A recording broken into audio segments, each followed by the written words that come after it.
So these are my disclosures. Got it. Okay.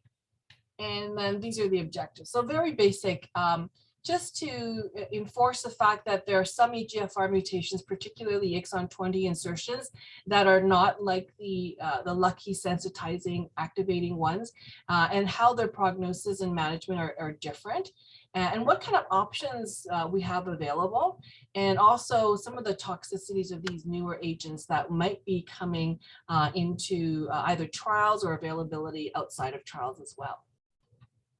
So I have to thank Pfizer, who was one of the sponsors for this Target initiative, and Target, and there might be other pharmaceutical companies, but Catherine was the one that approached myself and a whole bunch of other oncologists. And the whole purpose of that program was to sort of allow us to provide us with a set of slides to teach other healthcare professionals about all these different mutations that are currently being tested for with the introduction of NGS. So we know that NGS has come around starting May of this year with DNA NGS, or next generation sequencing, and then more recently in October with RNA. So we are now sort of flooded, hopefully, with lots of testing, and then we're going to be seeing a lot more of mutations and wondering what to do about them. But this talk, which is exon 20 insertion, is one of three parts. The first part is exon 20, but in February, I'm going to talk about KRAS mutations, of which KRAS G12C is the one that we have available options for, and where there's clinical trials opportunities as well. KRAS mutation, just to give a background, it's almost like a third of non-small cell lung cancer patients can have KRAS mutations. And of those, KRAS G12C is only 12%. So not all KRAS mutations have targeted drug options right now, but it certainly forms a certain percentage of patients that we'll likely see, and we may see more in the future, as we've not tested for KRAS or done NGS before this past year. MET exon 14 skip will be the part 3, and I'll encompass probably MET mutations in general. Part 3 will be in April, and there might be newer data by that time as well.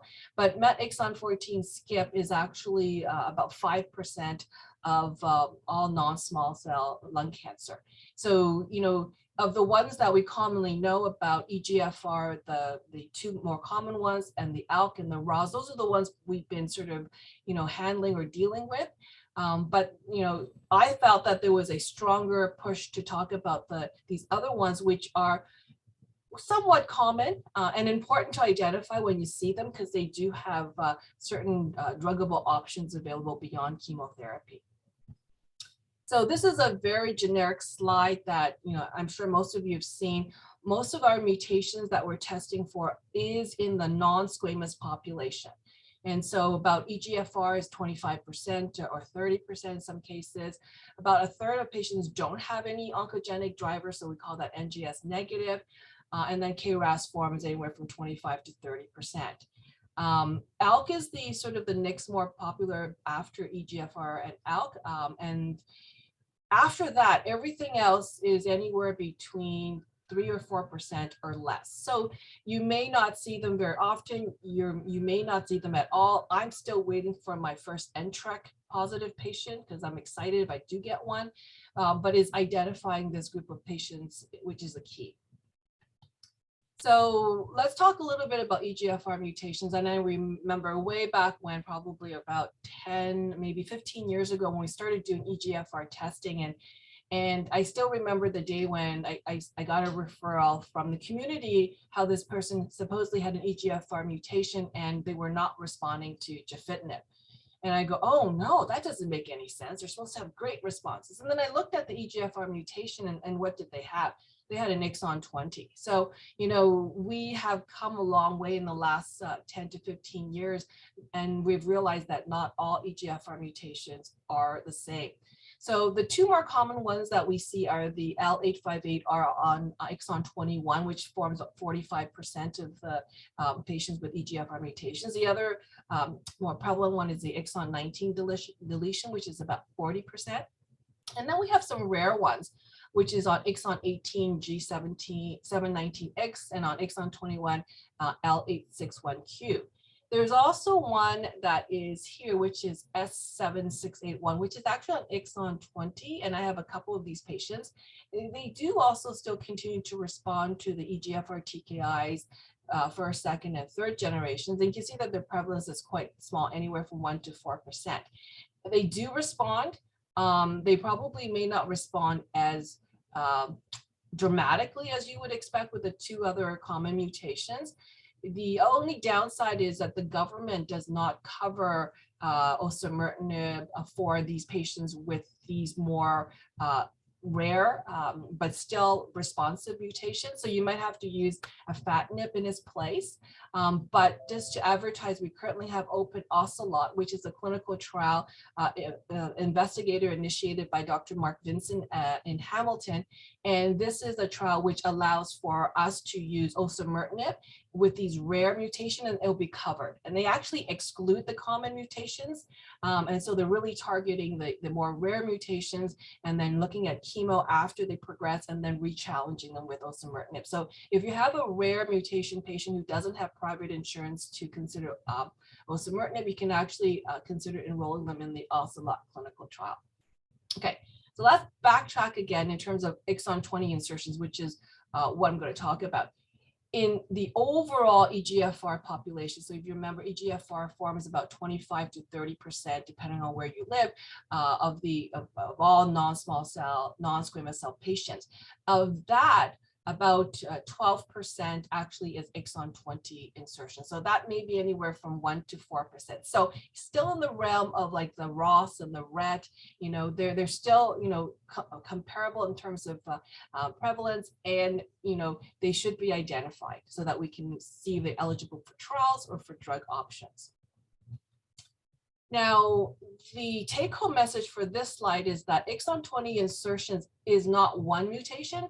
It is a heterogeneous group of mutations or insertions, and they are up to 64 from the last report that I read, and they're all sort of slightly different insertions and so forth. So most, they can happen around the C helix, and I'll explain what that is in the next slide, but many of the insertions happen in the loop that follows the C helix, and the two most common exon 20 insertion is on codon 769 and 770. And which accounts for altogether about 50%. Okay, so knowing that it's a heterogeneous group, it really probably explains why some of the targeted drugs we have for exon 20 insertion is not as dramatic a response as we would expect as with the exon 21 and 19 in terms of response to TKIs. But it is a very diverse group of mutations. So I had to look this up because I had all these questions about, well, what's the difference between exon 20 insertions and the usual mutation? Why does it not work with the osimertinib or gefitinib or afatinib? And so this is a very nice cartoon, and it helps me understand it. And again, if the pathologist wants to explain it further, if I butcher this, please feel free to jump in. So normally we have sort of a wild type EGFR, which are receptors on cells, and cancer cells overexpress this. When there was a ligand that binds on the top, it activates downstream processes. So in the inactive state, in this ATP binding pocket, there's this C helix, and it's flipped out, which means it's blocking it. You think of it as a lock. It's blocking that little pocket so ATP cannot bind, and so it doesn't activate downstream phosphorylation processes. Okay. Now, in a normal active state, so a ligand binds to the outside, activates, dimerizes it, then the C helix moves inwards. It gets pulled out, almost like one of those locks. It opens up, and then the ATP binding pocket actually opens, and then ATP binds it, and then activates downstream process it. In exon 19 deletion mutations, for example, the mutation causes the C helix to be pulled in the open state all the time. So that's why we always say it's constitutively active, is because this pocket is always exposed and ATP can bind into it and activate it. But we have TKI drugs which can sit in this pocket and block it. So it actually prevents ATP from binding and activating it. So that's how most of our EGFR TKI drugs works. Now, exon 20 insertions, as I mentioned, they're different and they're a diverse group, but this insertion causes the C helix to also be pulled up, okay? But the problem is it actually changes the shape of the pocket. And so the pocket is not the same shape as the other pockets. And therefore those drugs like osimertinib, gefitinib, and so forth, they can't bind into that pocket. So it's not very effective. So that's sort of the explanation why exon 20 EGFR is so different and why it doesn't respond to the usual TKIs that we have. Now, this is a very interesting slide because they expose cells with certain mutations to erlotinib, which is one of the earlier TKIs that we have, which is Tarceva is the other name. And L858R is a sensitizing mutation, so it should respond to erlotinib.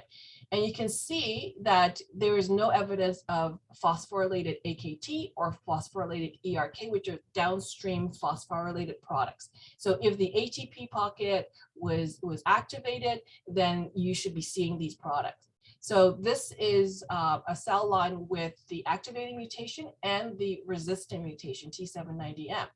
And as you can see, when they challenge it with erlotinib, which does not work for the T790M mutation, you can see there's phosphorylated products here. So that means it did not block the ATP binding site. Now, these are two examples of exon 20 insertions. This is one of the common ones, as I alluded to before. And as you can see, exposure to erlotinib, it did not block it. So there's phosphorylated byproducts. But there's this one exon 20 insertion mutation, which is by short name FQEA. You can see it actually blocks it. So there is actually no activation downstream. And so this FQEA is a unique exon 20 insertion mutation that actually responds to first, second, and third generation EGFR TKIs. And the frequency is about 5 to 6% of exon 20 insertion. So 5 to 6% of the 12% that we see of the 25 to 30% that are EGFR. So it's a very small percentage of patients, but ideally we need to know if this mutation or exon 20 particular insertion exists, because you can try EGFR TKIs that we have on it. And I believe the pathology group here has told me that they will start to identify this mutation and let us know if the exon 20 insertion is actually this FQEA, so that we can sort of act on it with targetable options. So this goes to the next part, which is with the pathology part. So in the past for EGFR, we've done mainly PCR testing. And PCR is great, but it only checks for EGFR. It does check for exon 20 and 19 and 21, a whole host of other ones, but it's only one genetic mutation that they're testing for. Highly sensitive and specific as well. In comparison to NGS right now, probably a more rapid turnaround time, anywhere from 5 to 7 working days. It obviously is cheaper than NGS, but again, it's just one test testing one mutation. NGS, as I said, has become standard of care now for our lung cancer patients, and it's again sensitive and specific. It can churn out anywhere from 50 gene panels to 100 gene panels, depending on what test program you use. But again, it is slower. So right now, our turnaround time, because of other issues, is actually 2 to 4 weeks. But in the grand scheme of things, if we can get it working really well, and everyone, like personnel wise, everything is there, and then we have enough machines and so forth, it can actually turn out a lot faster, but it also requires more tissue. That's the other thing. EGFR, PCR, you can use smaller amounts. If you have insufficient tissue for NGS, you can still potentially do PCR. So I believe the pathologist has always said to me, if I have an Asian female, elderly, lifetime never smoker patient, and do I want to wait for the NGS to come back, or they can do PCR, EGFR, and get it to me faster? And similarly, if you have someone who doesn't have enough tissue and you suspect that they're in this sort of phenotype, you could ask them to just do the EGFR single gene and see if they have that mutation. So ideally, NGS is still the best, and I'll tell you why, even for exon 20 insertions.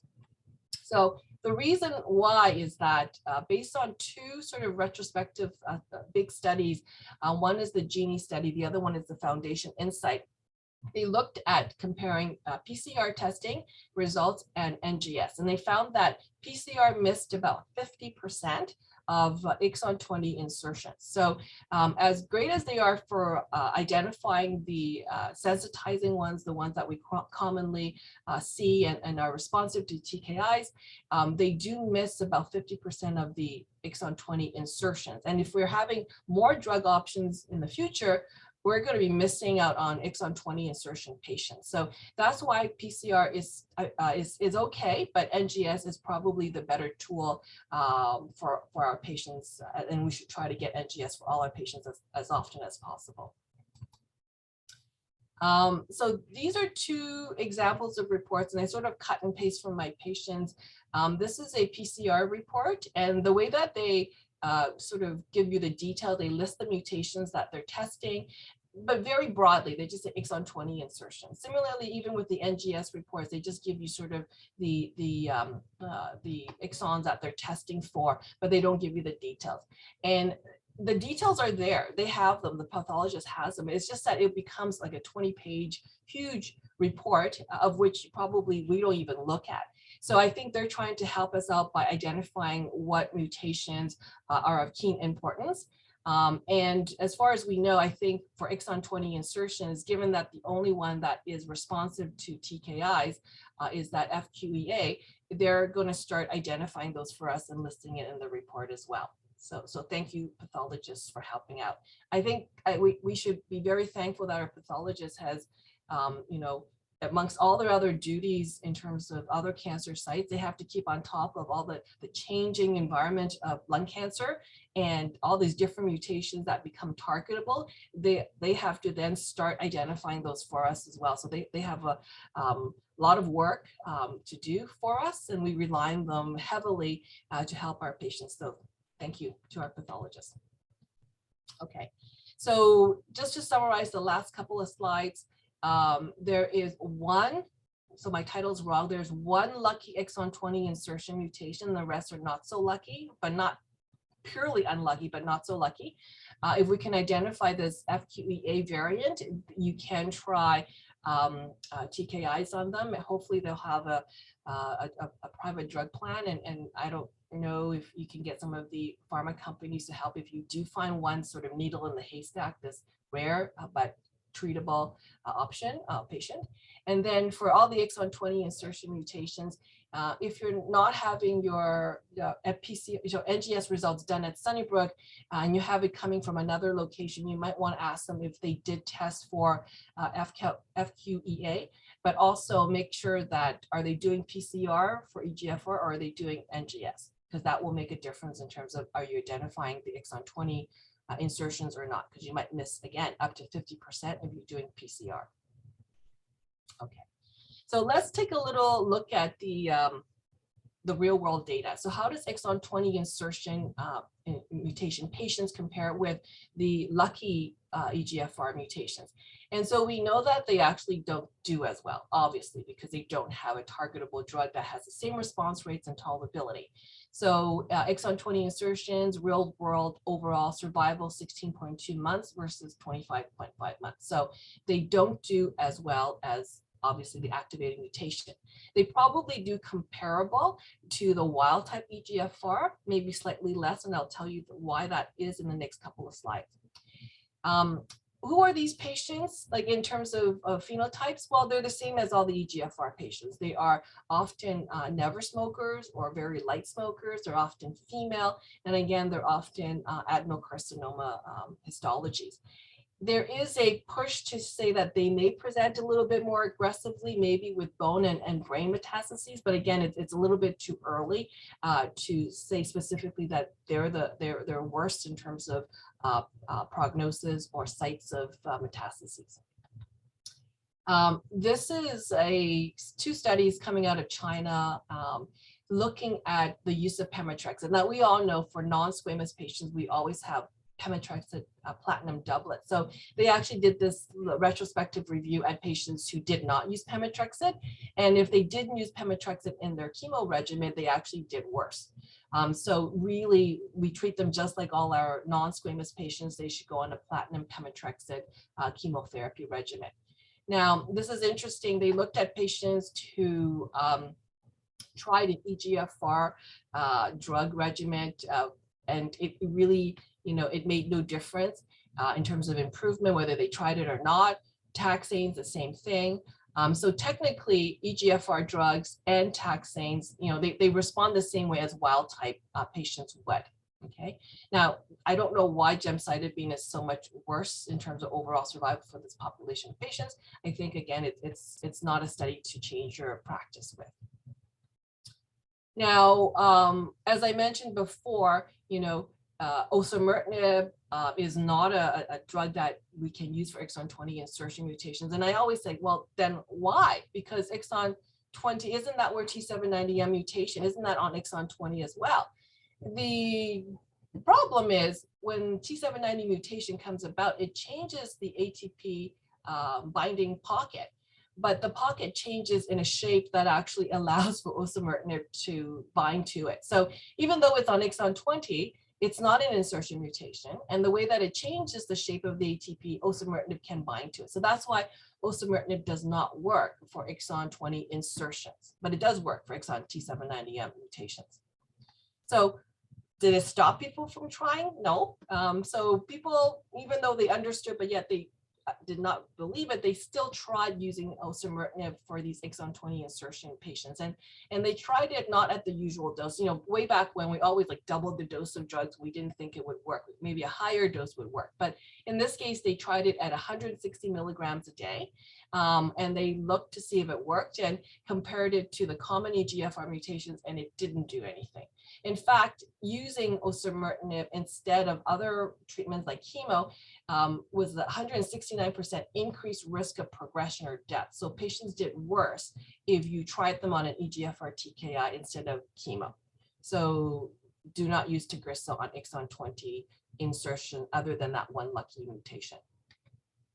What about checkpoint inhibitors? Because everybody asks, well, if they don't respond to EGFR TKIs, they must respond to something, and maybe, checkpoint inhibitors. Unfortunately, the same population of patients, never smokers, they really are not very immune regulated or boosted. And so when they tried it on exon 20 insertion patients, again, they did worse. So this is wild type, so no mutation and with immunotherapy, and this is EGFR exon 20 insertion on immunotherapy. They did not do well. So this is another slide showing you the different mutations and also the response rates.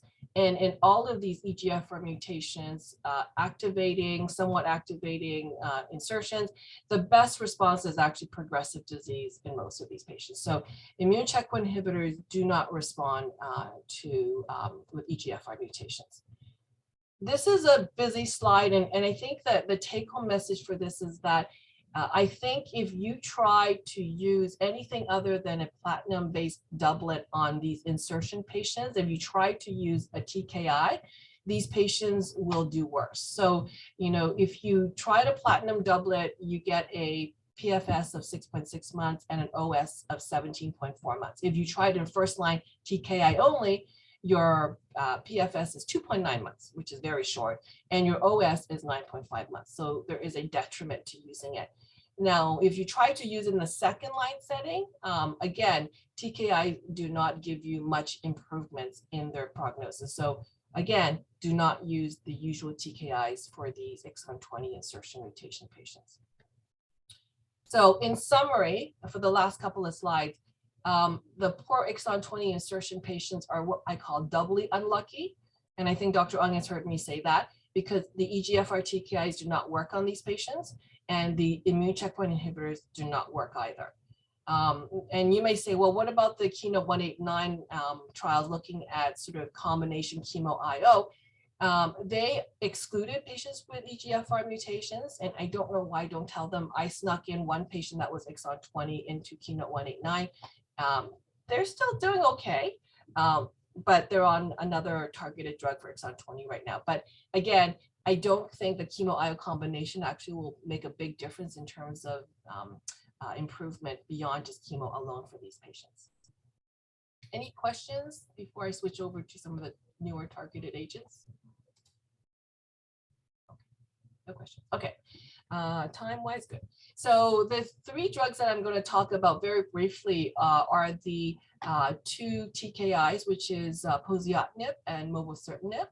And then I'm going to talk about amivantamab, which is the bispecific EGFR and MET monoclonal antibody inhibitor. So poziotinib, and I already put down in the very beginning here, very toxic. So poziotinib is a TKI that is for exon 20 insertions for lung, but also for HER2 exon 20 as well. And so this drug initially was used as a 16 milligram dose. So this is oral pill. And they had great response rates of 55%. But patients had over 60% dose reductions required. So it was too toxic at that dose. So then they said, well, maybe we should split up the dosing. Maybe they should do BID. So they did 8 milligrams PO BID, which is the data we see here. The response rates dropped dramatically down to 17%. And they still had people with dose reductions about 30%, but the dose reductions and the discontinuation was reduced by half, but the response rates dropped significantly. So I think at the end of the day, poziotinib is a drug that is effective, but at the dose that is required to be effective is way too toxic. And then once you start reducing the dose, it affects the efficacy. So they're still fiddling around with this drug to figure out how it can be made less toxic, but at the end of the day, it is probably too toxic for our patients. Mobocertinib is another TKI. It is a bit less toxic than poziotinib. The response rates is about 23%, so anywhere from 22 to 30% based on these two studies, exclaim and post-platinum patient studies. Their progression-free survival about 7.3 months. And again, these are in the second line setting after platinum doublet first line chemotherapy. And so mobocertinib actually is a little bit more, I guess, easier to tolerate for patients, but the response rates obviously is 23%. It's not like 55% or so, but it's in the same realm as poziotinib, but better tolerated. So what kind of side effects am I talking about? It's actually the EGFR toxicity, but sort of amped up. I would say it's almost similar to the EGFR monoclonal antibodies that we use in colorectal cancer sort of toxicities. They get more diarrhea, nausea, and also rash. The diarrhea is quite significant. Any grade diarrhea was about 85%, and grade 3 diarrhea, which is like 7+ bowel movements a day, was about 18%. And then certainly they had nausea and rash and vomiting and drop in appetite. And I have one patient on mobocertinib. She's doing okay, but she is complaining that the diarrhea is pretty difficult to bear. She actually asked me if she could stop her mobocertinib for the week while she goes away, because she's afraid that she'll have like diarrhea on the plane, and when she gets there, and she'll restart it again when she gets to her destination. But it's so bad that patients really are fearful to leave the home. But it is manageable. So these are the patients where, usually Imodium and Lomotil, you already start off right off the bat with them, and this is often not enough, and you might have to add octreotide to the regimen as well. So this is way more toxic in terms of diarrhea than the EGFR TKIs that we're used to. So the last drug is amivantamab, and amivantamab is actually, as I mentioned, an antibody monoclonal, humanized fully, that binds to both EGFR as well as MET. So it has side effects that are related to both of these locations. Their mechanism of action is quite interesting. They can cause receptor degradation, so they break down the EGFR MET receptor, or they can immune stimulate for destruction of the tumor cells. And they also can inhibit ligand binding, so it's kind of novel.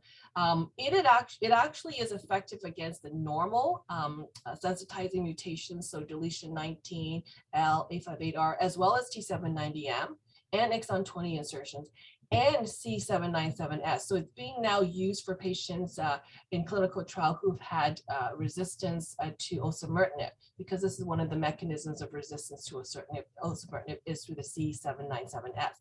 So amivantamab is being investigated in the usual EGFR population group as well.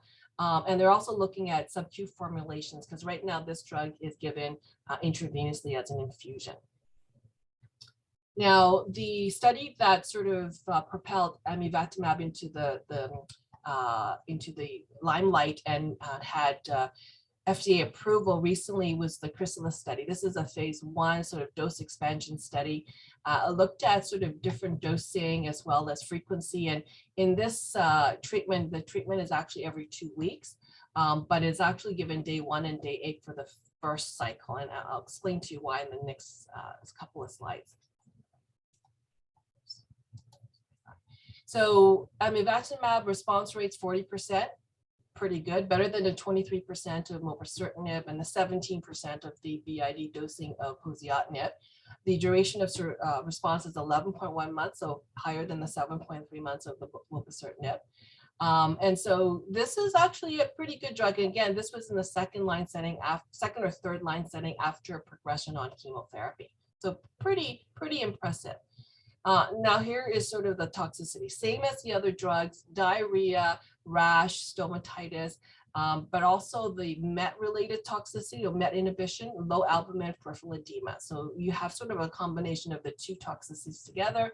And then what is unique to amivantamab is the infusion-related toxicity. So that's why they split it into day 1 and day 8, because over 94% of patients will have an infusion reaction, and the infusion reaction presents as chills, shortness of breath, nausea, and flushing at the time. Most of the patients have it in the first cycle or the day 1, and some people have it on day 2, but very few people have it subsequently. So the fact that you have an infusion reaction does not mean that you can't go on this drug anymore. It just means that you just have to get through it. So they pre-medicate patients with Tylenol, Benadryl, and dexamethasone only for the first the day 1 and day 8 or day 2, but then afterwards they're actually quite they're okay. And again, it's otherwise fairly well tolerated even with those side effects. So how do these 3 drugs compare? If we look at sort of response rate, amivantamab actually has a higher response rate than mobocertinib versus poziotinib, and don't even mention osimertinib. So efficacy is favoring amivantamab. When we look at toxicity, again, poziotinib is very toxic, mobocertinib is a little bit less toxic, but amivantamab is the least toxic of the 3. So, looking at all of this, I think the drug to focus on is probably amivantamab, but the problem is it's actually intravenous, so it's not as easy as an oral pill. But they're looking at sub-Q versions, and we'll see what that phase 1 study is going to show, whether or not it's going to be just as easy to tolerate, and that would save chair time, and we're always in a gridlock with chemo anyways right now. A plug for a currently available trial at our center and multiple other centers in Ontario, which is the Papillon study, which is comparing amivantamab plus chemo versus chemo alone in the first line setting. So this study will hopefully answer the question of whether or not combining the antibody along with the chemo earlier on would lead to sort of longer term control of cancer for these patients with exon 20 insertions. And then there's some other drugs that are in the market that may be coming up with real names. So as you can see, these are letters and numbers. 2 are EGFR inhibitors, so these are TKIs. And then one is actually really interesting. It's a heat shock protein inhibitor, which has shown a bit of promise as well. So these are some emerging drugs for exon 20 insertions. And then my talk is almost finished. My last slide. So take home message. We will definitely be seeing more and more exon 20 insertions now that we're doing NGS. So you will probably encounter more patients than before. There is that one lucky EGFR exon 20 insertion, the FQEA. So, be aware of it, and our pathology friends are going to identify that for us. Drugs that target exon 20 insertions, they're available, they're coming. Just know that they're not nearly as good as the EGFR TKIs that we use for our lucky mutations, but it's an option. It's an option beyond chemotherapy. And we know that, outside of chemotherapy, immunotherapy doesn't work. So we need more options for this population of patients who are doubly unlucky. But at the present time, how do we manage these patients? First line chemotherapy, platinum plus pemetrexed or a clinical trial if they're eligible. Second line, compassionate drug access. Maybe, hopefully, mobocertinib will still be around for compassionate access or maybe a clinical trial. Third line, you could consider taxanes. And then I would either not try immunotherapy or leave it at the very end because it does not work. Okay. And then exon 20 targeted drugs, although it's an EGFR drug, it is not the same as what we're used to. The toxicity is higher and the diarrhea is definitely worse. And you may have to start off with a lower dose than suggested and work your way up. And definitely don't forget Imodium, Lomotil, because these patients will come back regularly with issues. Like for my exon 20 patient that's on mobocertinib, I have to see them almost, weekly for the first couple of months and at least every 3 or 4 weeks now that she's been on it for longer, only because of the toxicity that they have with that. So it's not as easy as other EGFR TKIs. Okay, so that's my short talk. Anybody have questions? So thank you, Susanna. That's an excellent talk. Any questions? I just want to say one other thing. So I'm noticing that there are my colleagues in MedOnc, they're seeing a lot more of obviously reports from NGS, and there are compassionate programs. I am trying to see if I can access or anyone can access the drug reimbursement portal. There's actually a Canadian-wide portal for all our drug reimbursement specialists that lists all the compassionate drugs that are available and how you get access to it. And for many of us who are lucky to have a drug reimbursement specialist, that's great. But sometimes, you might want to know as an oncologist what drugs is available, how to get access to it. And so I'm trying to see if they'll give oncologists access, because if we have access, then we can tell our patients very quickly if there's drugs that we can compassionately get for them. But also some of these programs close with closing dates. And if you don't know about them, you might be seeing a patient 1 week after the closing date of the compassionate program. You're like, oh my God, if I just known, I would have seen you earlier. So I think we should probably be more knowledgeable in terms of these programs. And again, the problem is I don't know if the government's going to approve a lot of these drugs. I think they're changing. So we're seeing more approval for these targeted drugs that are very low in prevalence. But again, it may take a long time for the government to approve them. So I'm wondering, Susanna, our pathologists are not here, I don't think, but in terms of the testing, if you suspect somebody has an EGFR mutation and you do just a PCR test, and normally that would not pick up these mutations specifically for exon 20, then is it going to be a longer wait to get the final NGS testing? So, so the question is, like, if there's not enough tissue, the pathologist will obviously say to you, we'll do the single gene assay, because ALK, ROS, and PDL1 are IHC stains, so they're easy. They're just a slide. And more tissue is required for PCR. So if there's not enough tissue, there's no question you can't do NGS, right? But if you have enough tissue and you think, well, I don't want to wait, I want to do EGFR, then you can tell them that and they'll do the EGFR and all the IHC stuff for you, because that's easy. But if that comes back as negative, and if there is tissue, I often say, can you just do the NGS now so that I can get the whole panel, including the exon 20 insertions?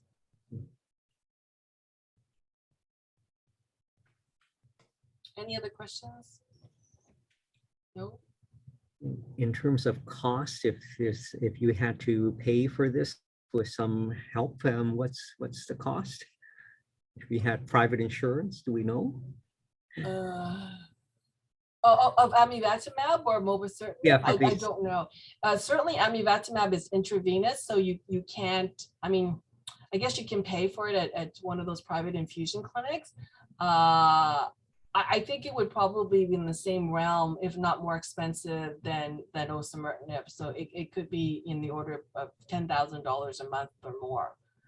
Because it's new, and the number and the percentage of patients with this mutation is low, that drives the price up, because they're not going to get that many patients, so they have to charge more for those that are using it.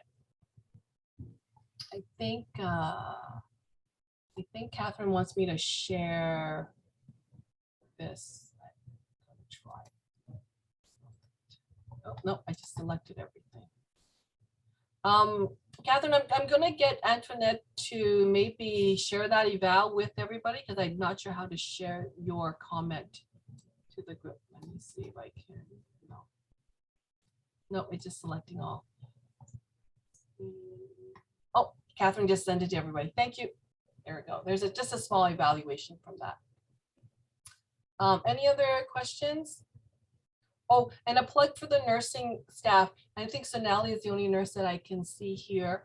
You know, when we start using more and more of these drugs, they're not going to be on clinical trials. So it really will be a joint venture between nursing and pharmacy, and Janu's here as well, to help us sort of manage some of these toxicities. Again, the diarrhea is probably the worst to manage. And so, you know, I think we'll have to work as a team because we're entering into sort of uncharted territories outside of a clinical trial to use some of these drugs. Okay, that's it. I'm early. You guys, as everyone said, I'm giving you back 13 minutes of your time. Thank you very much, Susanna. Excellent talk. Okay.